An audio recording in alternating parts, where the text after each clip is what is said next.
Sidney Poitier and Bill Cosby built a con man caper so beloved that fans still call it a sequel, and they're wrong. Behind the laughs and hypnosis schemes, this 1975 comedy hides 15 facts that will change how you see the whole film. There's a boxing legend's strange cameo, a lawsuit that shaped hip-hop, and a gospel family dragged into a scandal they never wanted. And there's one jaw-dropping bonus at the end tied to boxing history that almost nobody notices. So speed up with me because the list starts now. Number 1. George Foreman's bizarre cameo. A shirtless factory worker flexes his chest and steps up to challenge Bill Cosby's character to a fight in the opening minutes of this film. And he's not just an extra. Look closer, and you'll recognize one of boxing's most dangerous men. That worker is George Foreman, the former heavyweight champion, making a brief but memorable cameo. He postures, flexes, and looks genuinely ready to throw hands with Cosby's character, Billy Foster, before the scene moves on. It's over in seconds, but it's one of the strangest celebrity walk-ons of the decade. The timing is what makes this so bizarre. Foreman filmed this scene barely a year after losing his title to Muhammad Ali in the legendary Rumble in the Jungle in Zaire. A defeat so shocking, it shattered his aura of invincibility overnight. Instead of disappearing from the spotlight, Foreman leaned straight into a lighthearted comedy alongside two of America's most beloved entertainers. That's a surprisingly modern move. Decades before, athletes routinely used pop culture cameos to soften a bruised public image after a big loss. Sidney Poitier,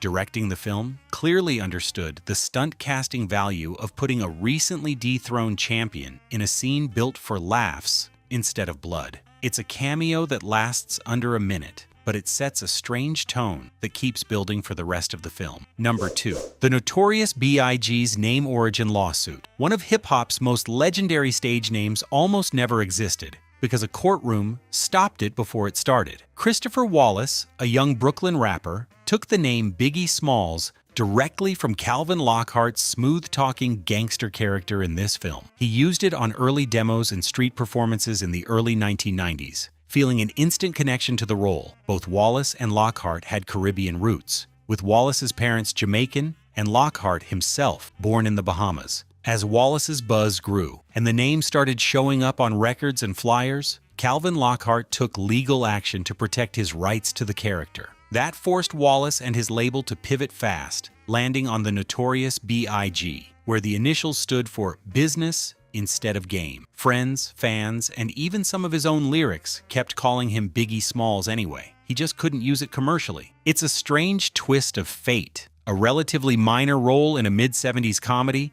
ended up reshaping one of the most recognizable names in music history, all because of a naming dispute nobody saw coming. Without that lawsuit, hip-hop might remember its biggest star under a completely different name. If you are enjoying this, take 2 seconds and leave a like. Subscribe if you want more videos like this. That support really motivates my work and helps a lot with bringing more content. Number 3. It's not actually a sequel. Everyone assumes this is a straight sequel to Uptown Saturday Night. Technically, they're wrong. Sidney Poitier and Bill Cosby play what feels like the exact same characters. Same chemistry, same banter, same friendship dynamic. But every name got changed, and the setting moved from New York to Atlanta and New Orleans. That small technicality let the studio market it as a standalone story instead of an official sequel. In the first film, Poitier played Steve Jackson and Cosby played Wardell Franklin. Here they became Clyde Williams and Billy Foster instead. Screenwriter Richard Wesley, who wrote both scripts,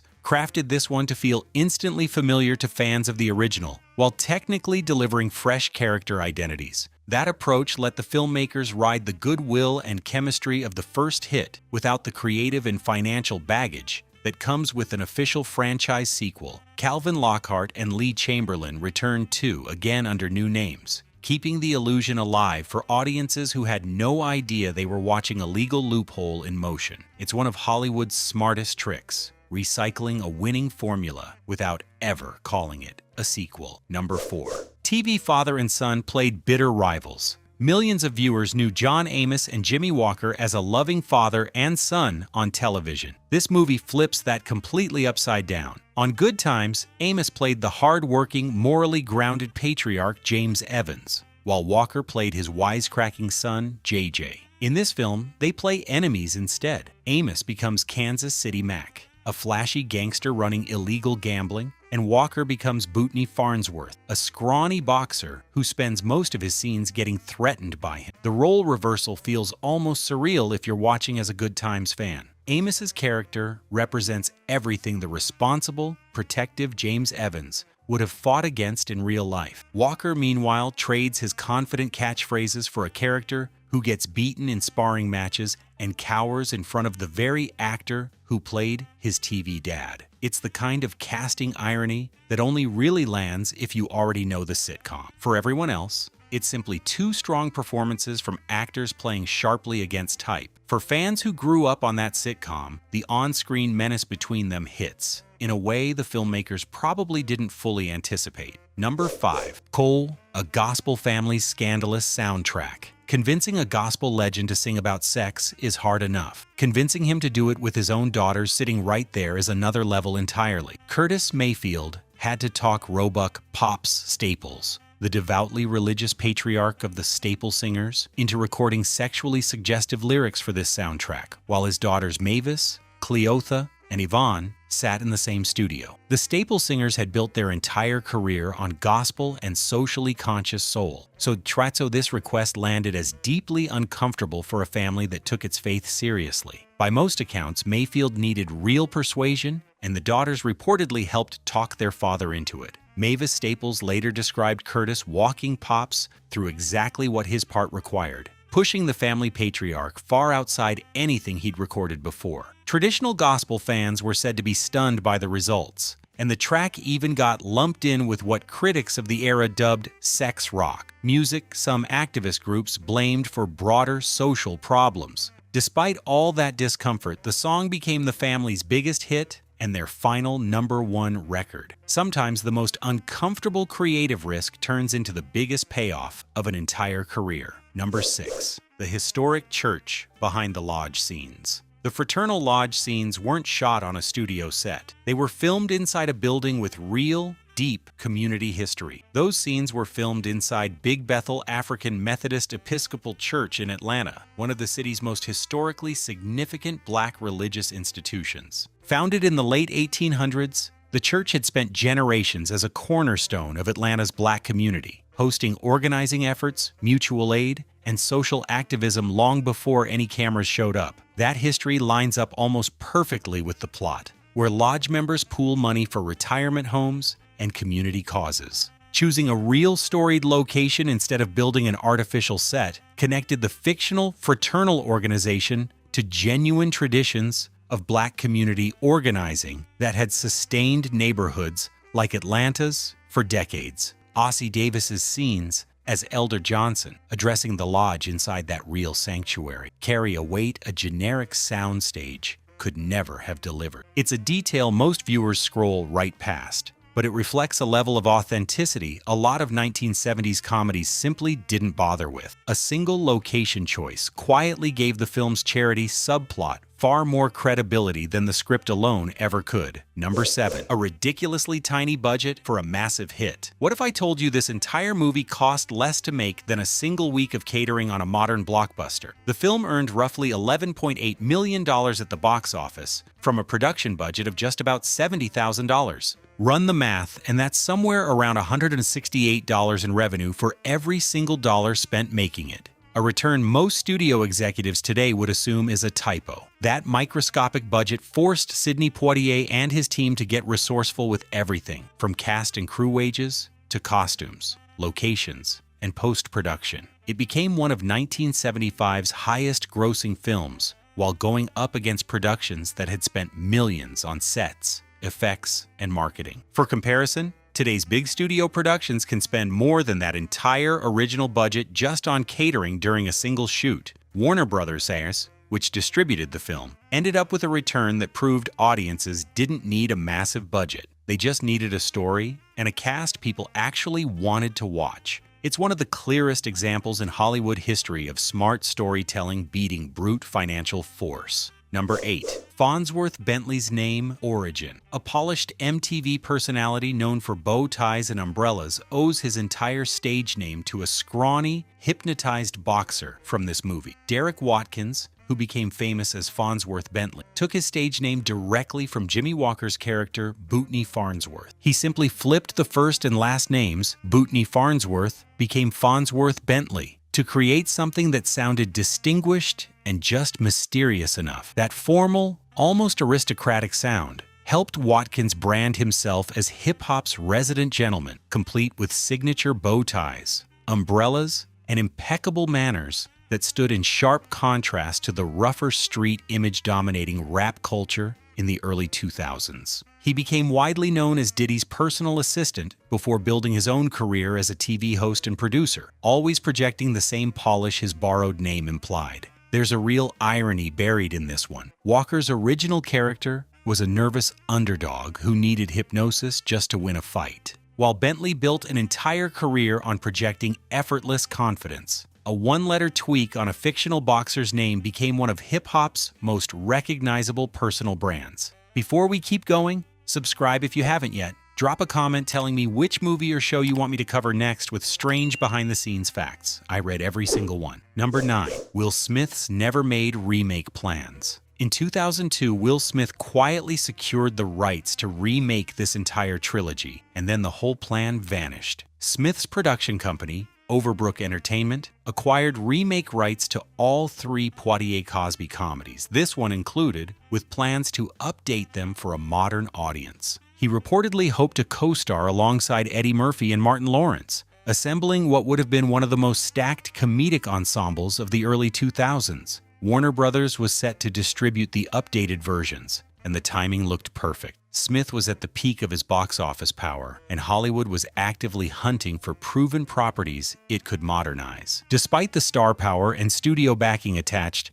none of the 3 planned remakes ever moved past the development stage. That's not unusual in Hollywood, where even fully funded projects with major stars attached can quietly stall over scheduling conflicts or shifting priorities. More than 2 decades later, those remake rights are reportedly still sitting unused. Fans are still left wondering what Smith, Murphy, and Lawrence might have done with these roles. Number 10. A Christmas number 1 that feels scripted. Sometimes real life lines up so perfectly, it feels like a movie plot. And that's exactly what happened with this soundtrack's biggest single. The Staple Singer's title track hit number 1 on the Billboard Hot 100 on December 27, 1975, exactly 1 day before Pop Staples turned 61. That timing turned the family's biggest commercial success into both a Christmas gift and an early birthday present for the man who had spent decades building their reputation in gospel and soul. The song had been climbing steadily through the fall, as both the film and soundtrack gained momentum across the country. For Pops,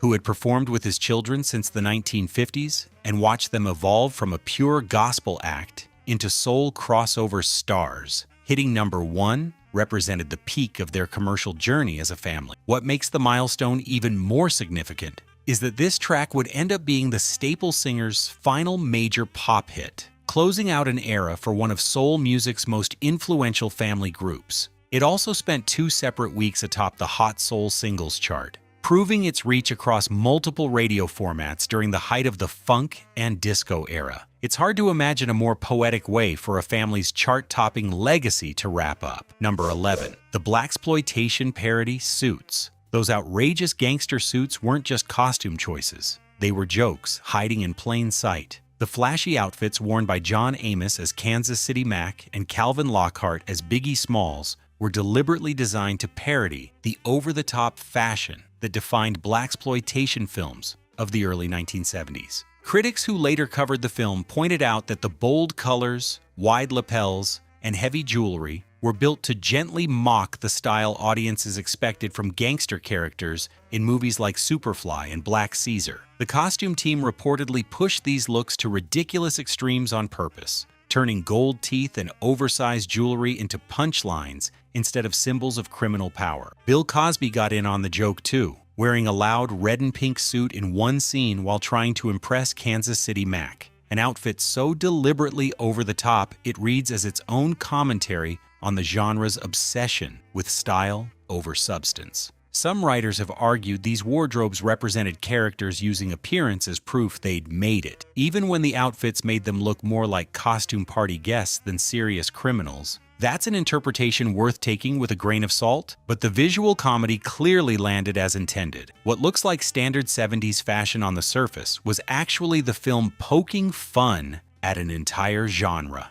Number 12. Sweeping all 5 NAACP Image Awards. This film didn't just win an award, it won every single award it was nominated for, and that almost never happens. The movie swept all 5 NAACP Image Awards, for which it received nominations, a rare clean sweep that showed just how deeply it resonated with Black audiences and cultural leaders in the mid-1970s. The NAACP Image Awards specifically honored projects offering positive, meaningful representation of Black people in media. That sweep landed during a period when many community leaders were openly criticizing Hollywood's limited and often stereotypical roles for Black actors, particularly pushing back against the blaxploitation genre's tendency toward crime and violence. This film managed to satisfy both mainstream audiences hungry for entertainment and community leaders looking for dignified portrayals, presenting its characters as intelligent, family-oriented, and community-minded people working together for a charitable cause rather than leaning on the genre's usual tropes. The full sweep amounted to a powerful endorsement from one of the country's most respected civil rights organizations,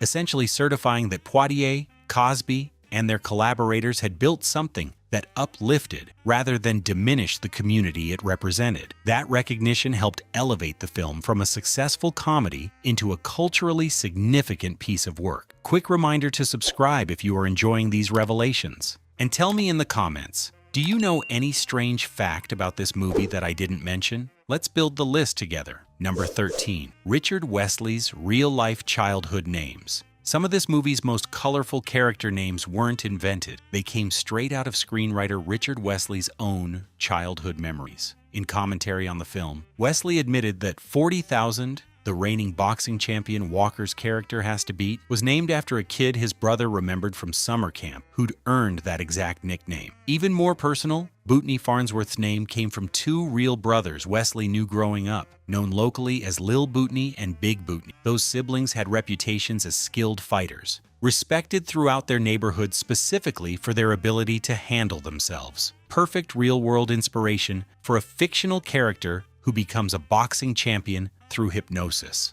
By pulling names and backgrounds from his own life, instead of inventing generic ones, Wesley gave the script a layer of street credibility that most comedies of the era never bothered to include. It's a small detail, but it shows how much of the film's texture came from lived experience rather than pure invention. Real people from a screenwriter's old neighborhood ended up immortalized in one of the decade's biggest comedy hits. Number 14. Curtis Mayfield's recording from a hospital bed. Nearly 20 years after writing this soundtrack's biggest song, Curtis Mayfield finally recorded his own version of it, and he had to do it lying flat on his back. In 1994, Mayfield recorded his own vocal take of the title track for a tribute album called All Men Are Brothers. By then, he'd been paralyzed from the neck down since 1990, after stage lighting equipment fell on him during an outdoor concert in Brooklyn, leaving him dependent on a ventilator and able to move only his head. The opportunity came almost by accident. Mayfield heard a cover of the song by a group called The Repercussions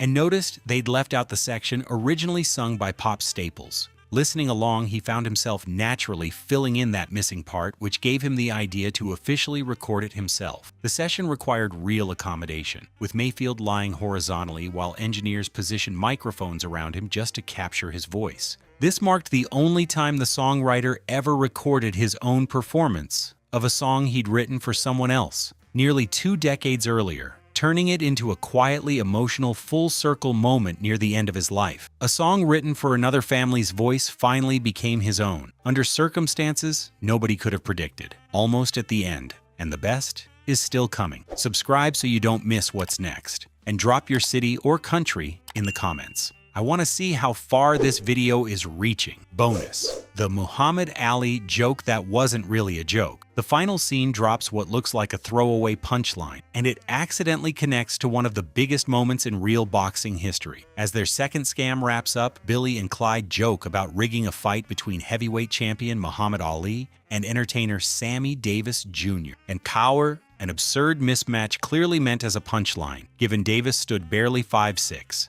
and weighed around 130 pounds against a 6'3", 200-pound champion. On its own, it's just a silly closing gag. But remember who showed up earlier in the film? George Foreman, Ali's most famous recent opponent, appearing as a factory worker in the opening minutes. Ali had just defended his title after defeating Foreman in their legendary bout in Zaire the year before. So having both men referenced in the same movie creates an unintentional connection to one of boxing's most significant moments in real history. The writers almost certainly weren't planning any kind of boxing Easter egg when they wrote that closing joke. This reads much more like coincidence than design, and it's worth treating it that way rather than as confirmed intent. Still, watching the film with that context makes the ending land completely differently, tying a throwaway line to a very real, very recent chapter of heavyweight boxing history. And that's the kind of hidden connection that only reveals itself once you already know exactly what to look for. And those were 15 strange facts about Let's Do It Again. This film matters more than people give it credit for. A tiny budget, real community history, and an entire hip-hop legacy hiding inside a simple con man comedy. If you made it this far, leave a like, subscribe, and comment which fact surprised you the most. And don't forget to suggest another movie that deserves a list of strange facts. See you in the next video.